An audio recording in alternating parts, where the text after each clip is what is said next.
Who's got control of the domain .org? And why is a private buyer going to control that domain? Then, can Apple and Google redraw world politics with a click of a mouse? It appears they can. And this holiday, if you're in the market for a robot, we've got the IEEE Robot Gift Guide.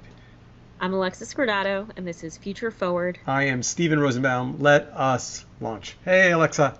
Hey, Steve. Happy belated Turkey Day. You know, I just, when I look at this show, I think we're going to do the creepy overtaking of the internet, and then we're going to kind of pivot to maps, and then we're going to do robot toys. Like, that's a healthy post-Thanksgiving diet of heavy and light. That's why I'm thankful for this podcast and you as a co-host and producer. And I am thankful that we are not going to talk about politics this week, because I thought you were very patient last week, and I appreciate it. All right, so let's just start with this with the .org domain, and I should say up front, you know, I care deeply about the .org domain because nycmedialab.org is a .org, and so my immediate reaction when I heard that the .org domain was about to become commercialized was like, wait a minute, who owns that whole TL top level domain world? And we dug into it a little bit. So ICANN is let me make sure I don't botch the actual acronym. ICANN stands for the Internet Corporation for Assigned Names and Numbers. And it's a nonprofit, and it was a governance board co-founded by Esther Dyson. And it was basically set up to almost shepherd or steward like internet real estate. And this is 1998 this happened. So this is early days. This was a Commerce Department, federal government strategy. And Esther, who, for those of you who don't know her, she's fairly legendary, really saw this as an experiment in kind of like frictionless government. She really wanted it to be a governing body that was in some ways apolitical. Right. And I love that.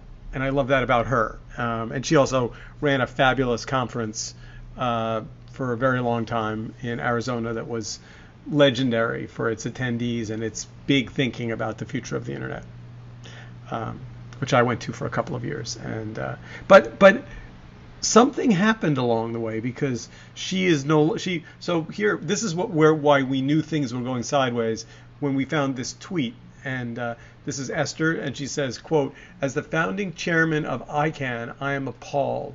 This is not what we were working for. ICANN races toward regulatory and financial capture, the great .org heist." So that's from November 25th, so just before Thanksgiving. So this issue is literally coming unglued. But you know, there's a lot of coverage of how it went from being this not-for-profit private organization to a commercial operation. But I don't know if we've put all the pieces together yet. It seems like we haven't. No, I think we've both been reading about it, and there are a lot of folks who are up in arms about it. And so I think at the root of this is, I mean, just if we go back to 1998 and the web, right? ICANN starts out by basically identifying that the web needs some order, right? So that you can basically sort, register, verify online real estate. And so I think the origins of ICANN, you know, the work was good, it was needed. And so what's super interesting, right, is because 1998, flash forward to present day, ICANN has now made a choice to take one of its assets, basically .org domains, and sell it to a private equity firm. But that means that ICANN essentially, so if ICANN said tomorrow, we want to make the .com domain $1,000 a website a year, do they have the authority to control the pricing of every top-level domain? They do. But that's terrible. Yeah, but I mean, you're seeing them make shifts over the years that I think are potentially degrading the integrity of why they established themselves in the first place. Like, you can go back to articles in 2011. Basically, there was the introduction of new top level domains. So things like, I don't know, dot sneaker or like whatever, right? And there are articles you can reference where Esther Dyson's like, wait, this is going to create like massive litigation issues for brands, because if you're Nike, now all of a sudden you have to register across like 2,800 domains, like TLDs. And now you fast forward, say, 17 years later or whatever, 7 years later, and ICANN again is sort of jeopardizing the integrity of their operation. All right, so we know that what's happening to ICON is bad for sure, right? But it it does seem like it's had some strange pivot. Here's an article from the register.co.uk. Internet Society CEO: most people don't care about the .org sell-off, and nothing short of a court order will stop it. So I mean, most people, I don't think, even understand ICANN and what domain purchasing looks like, because the average internet user doesn't register domains.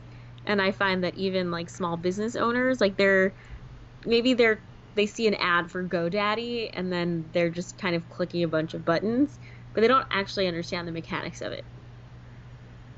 So all I can tell you, I own, I don't know, 50 or 60 domains, something like that, from various other businesses and things I kind of liked and whatever. And the first year you buy them, they're all $2 now. And then somewhere along the 12th month, you get an alert saying you're renewing blah, blah, blah, and it's $39. And you're like, Yeah.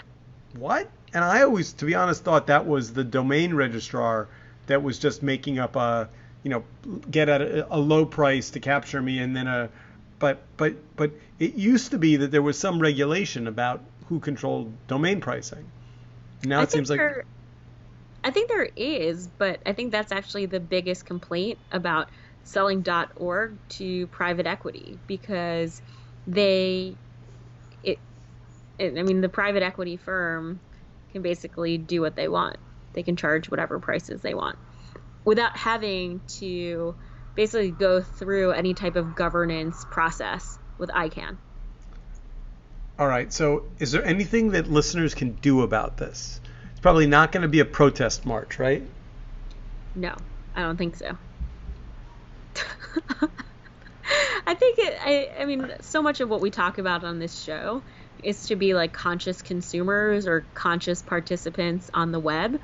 And so I think just having this heightened sense of awareness around domains, registrars, the business of the internet, here's just yet another place where if you really wanted to go down a rabbit hole and explore, which is what you and I did to prep for this episode, this is just one of those areas of the internet that, again, is changing. We're sort of like, could the Commerce Department throw themselves into this and say, hey, we think this is uncool. This isn't why you guys, like, could the Commerce Department take it back as a federal? How does the U.S. control the international web? I'm super confused. Well, I think the governing body, it was a nonprofit set up, I guess, in partnership with the Department of Commerce Department. But it's an example of public-private, like a public organization, like a nonprofit, basically working, or public government entity working with a private governing board. All right. So listeners, we have to email Wilbur Ross. He's the head of the Commerce Department. We have to find his email address. We'll put it in the show notes if we can find it. And we all have to begin to say to him, hey, we think the idea of commercialization of top level domains is bad. And Esther could lead that. If you look at or maybe email the private equity firm that bought it. Yeah. You can burn the candle from both ends, but. All right. So in the web is changing, and what are we going to do about it category? There was this terrific piece that Tim Berners-Lee wrote about just before Thanksgiving, which is a tricky time to get people to talk about issues. And the headline was, "I invented the World Wide Web. Here's how we can fix it." Mm-hmm. Um, I have to tell you that I have a special place in my heart for him because I think he's egalitarian in a way that almost no one else I've ever met is. He's Um, total purist. yeah. Mm-hmm. And he doesn't say I invented the World Wide Web to be egotistic, or he's just trying to find a handle to talk about. The truth is, I don't think he really believes. I think he was one of a handful of people that were involved in the early days of the web, and I think he's because I interviewed him years ago for a video piece I was working on, and he was very sensitive. He said, "I'm not really the inventor. I'm one of a number of people," but I think he's. I mean, here's the first paragraph from this Times piece. My parents were mathematicians. My mother helped code one of the first stored program computers, the Manchester Mark I. They taught me that when you program a computer, what you can do is limited only by your imagination. Like, Yeah. how can that not make you smile? Mm-hmm. Totally. So help decouple. Like, what does he think is wrong in your reading of the piece, and what do you think he's suggesting we should do? I think he's sort of summarizing a lot of what we discuss here, which is that the internet is becoming increasingly closed, and that access to software and sort of the choices around it, and the sort of the information and privacy concerns of the average everyday internet user or digital citizen are being compromised. And so he has basically advocated for a contract for the web, which is really interesting. He basically talks about, it's almost like a Bill of Rights. Basically a call to action for governments, companies, and citizens. He wants governments to ensure accessibility. He wants companies to ensure affordability and sort of the integrity and protection of privacy and data. And then he wants citizens to actually be able to create the web and fight for the web and advocate and organize on the web. Like, these are all really beautiful principles that they sound like almost like, duh, of course everyone wants this. But in practice, all of these things have basically eroded or are under threat in very significant ways. So, I mean, when he's talking about an enemy, is it as simple as he's talking about Facebook?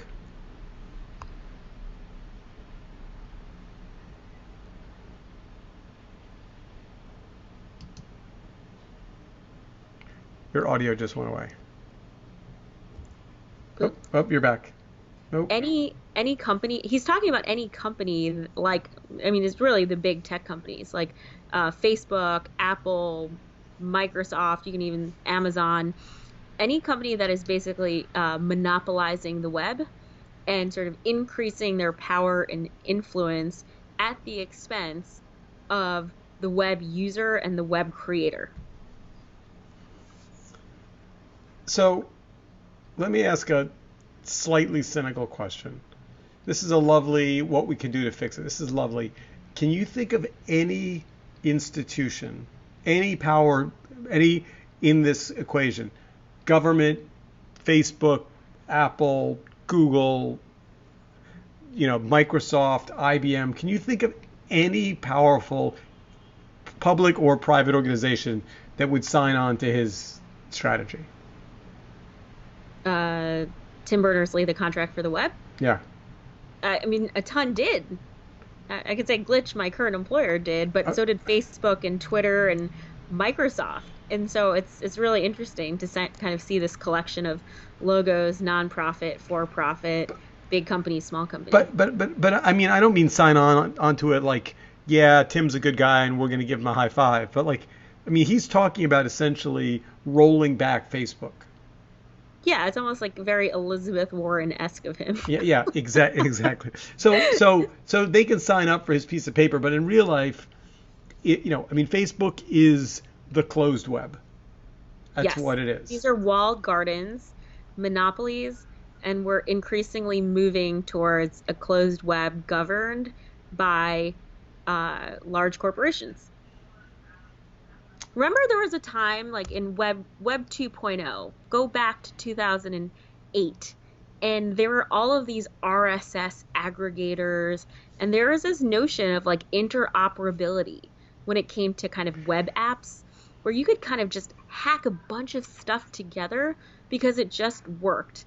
And now you think about behavior today, you click a link and you're being asked to install an app on your phone natively, and that app has basically conformed to Apple and Google Android standards, right? Like what you can even access on your phone today, it's like it's not like a developer can just say, okay, I built some code, now go run it.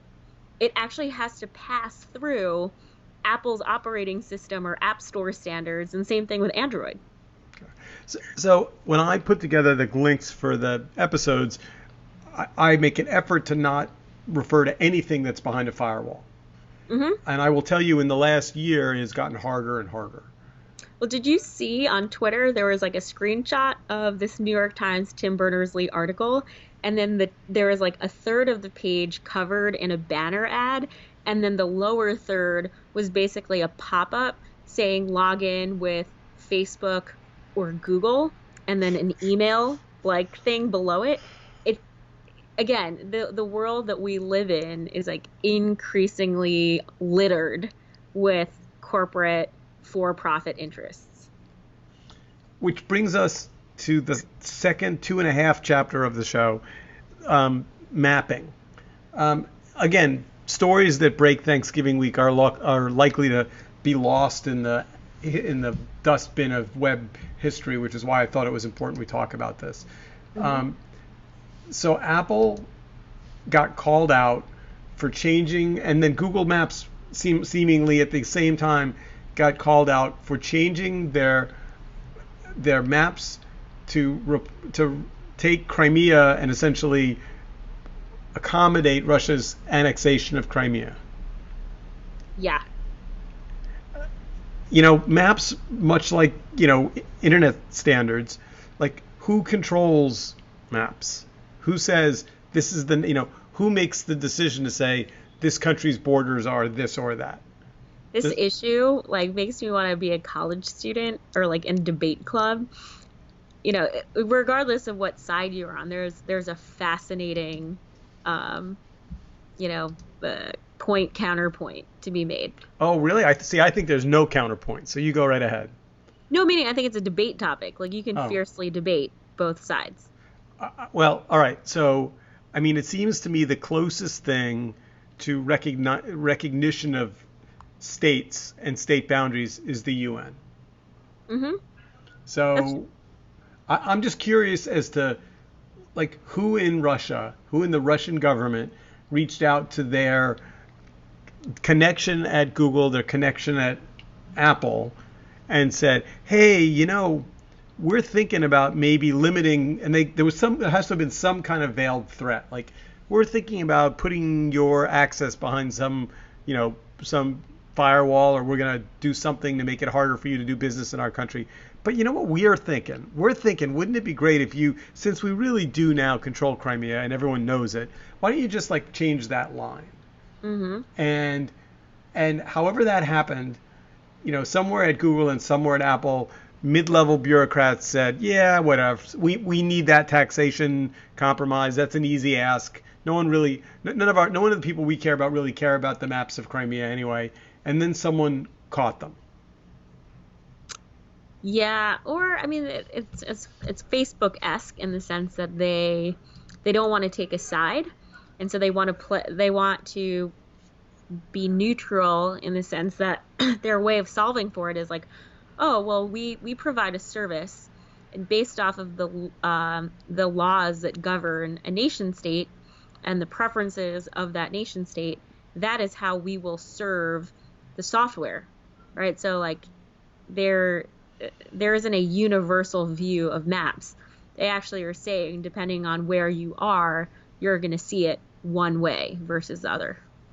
But just the fact that they made the change is what critics would then say, get out of here. Like, that's so bad that you would even conform or bow to the wishes of the Russian government. Like, gross, like you have no backbone. Right. And meanwhile, so Reuters reports that Apple is now, quote, taking a deeper look at mapping policies. So like I'm looking like, is there a title? Apple spokesperson Trudy Muller. Yeah, see, I want to know who's the SVP in charge of Apple global mapping strategy. I mean, what's crazy is this is not a technology problem. No. This is like an ethics problem. This is like a political science world history conundrum. Like, even if you think about, I don't know, time zones, for example, like you can have, certain borders, the way they're drawn, like conforming to one time zone versus the other. Like, there are other places where this gets icky. I actually just think that given Russia in the world today and the way they have influenced American society, it's coming to light. All right, so here's one more paragraph that's relevant. Reuters reports reporters in Moscow who typed in the name of the Crimean provincial capital, I'm going to mispronounce this terribly, Simferopol, into Apple Maps and weather apps on Wednesday saw it displayed as Simferopol, Crimea, Russia. Users elsewhere, including in the Ukraine capital of Kiev and Crimea itself, see the locations in Crimea displayed without specifying what country it belongs to. And then here's the Ukraine foreign minister, Vladimir Pryesko, wrote on Twitter Wednesday that Apple, quote, did not give a damn about the country's pain. Mm-hmm. Yeah. So this is not an accident, right? This is not the fact that the maps look different depending on what geofence location you're in. Like, this is there were meetings held, there were memos written, there was a decision made. It was not done accidentally. No, there were meetings before the meetings, pre-meetings, yeah. Yeah.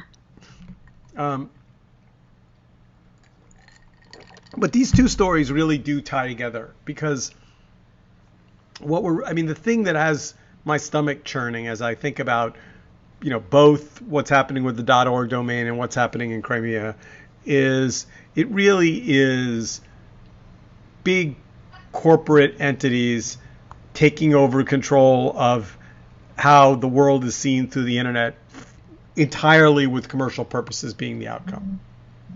Right. There is nothing like in a Tim Berners-Lee internet, there would be hundreds or thousands of map providers. And Yep. you actually might have equal numbers of Russian developers and Ukrainian developers showing choices for what the map looks like. In which case, you as a user would be able to find some map marketplace and maybe download both maps, right? Or even just understand, like, oh, there is no clear answer for this. But the fact that Google is now making that choice for us is the danger of the web we live in. All right. Deep breath. We'll just for a moment. And then we're going to go for something completely different for our last segment, which will be much less intense and possibly much more fun, although not any more important. So we stumbled into this robot gift guide. And as somebody that just bought a birthday present for my son and looked at a fairly large number of pieces of consumer electronics, I will tell you about what we settled on in a moment. But first, of these gifts, I mean, some of them I just never heard of, like Skydio 2. No. I mean, I have drones for sure, but not necessarily like this brand. Skydio 2 is one of the most autonomous robots we've ever seen. It uses an array of cameras to map the environment and avoid obstacles in real time, making flight safe and effortless, enabling the kind of shots that would be impossible otherwise. Seriously, this thing is magical. It's $1,000. Skydio. By the way, for listeners who are listening and who've appreciated the podcast and would like to send Alexa and I a gift, we could return it. You could buy it for us, and we could play with it for, say, like between Christmas and New Year's, and then we would send it back to you with a thank you note. Skydio 2. By the way, just before we run through them all, were there any in particular that you think we need to jump to that you're like, yeah, that's the one I really liked? Well, there was no Baby Yoda electronic on here, so nothing matters. Yeah, well, that's just a matter of... Okay. There were so many cute ones, though. Oh, I know. All right, so I'm going to mispronounce this guy. Oobtech, the Jimju MeBot 2. You know, a little retro for my taste, but... I love any toys that encourage kids or adults to, like, program. Yeah. And $130, so way cheaper than the Skydio. Yeah.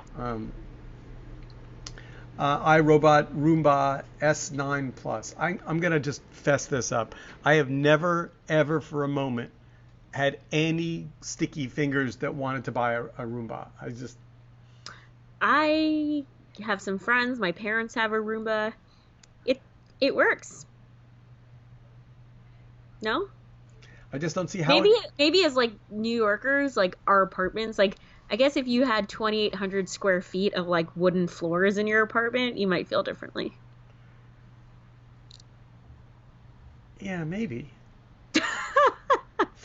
How did you feel about this $3,250 PFF Gita? Gita? It's like the thing that it follows you around and holds your cargo.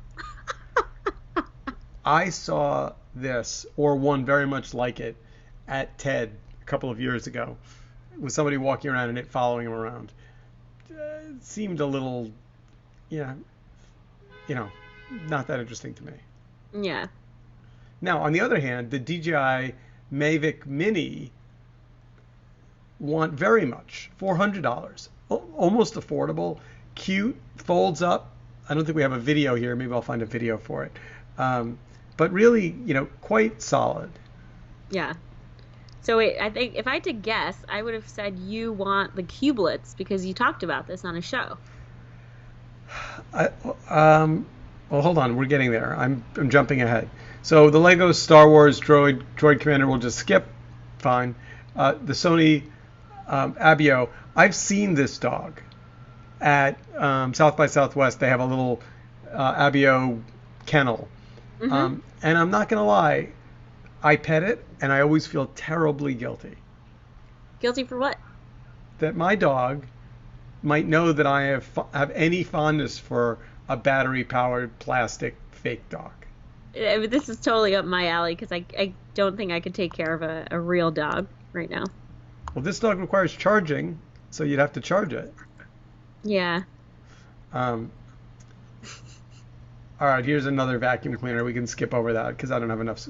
The Cubelets, yes, I like the Cubelets very much. $250, very affordable. By the way, someone worked hard on this gift list. We have to thank our friends at IEEE. This is a well-researched gift list. I don't know what the turtle is.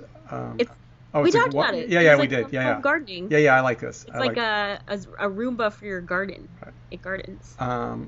Weeds. And then iRobot Root.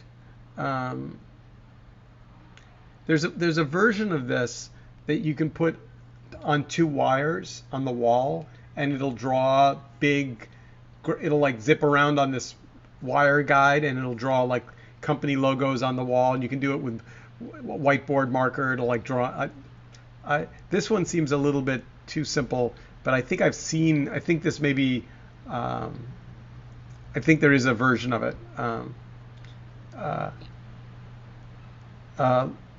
Lovolot. Maybe your dog wouldn't be jealous because in this case it's not a robot dog. It's like a creature that doesn't have a real life equivalent. Maybe. Yeah.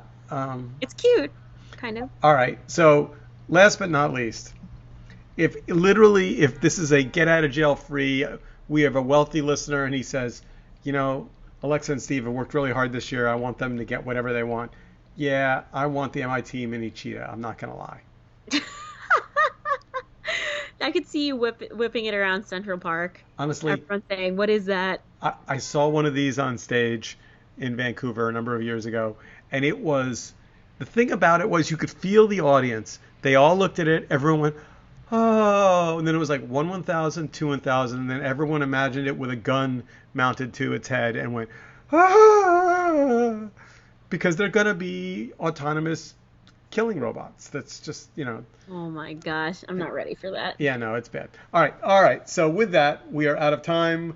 Do not buy us the autonomous killing robot, but we'll take the non-armed version of it, the Boston Dynamics Spot.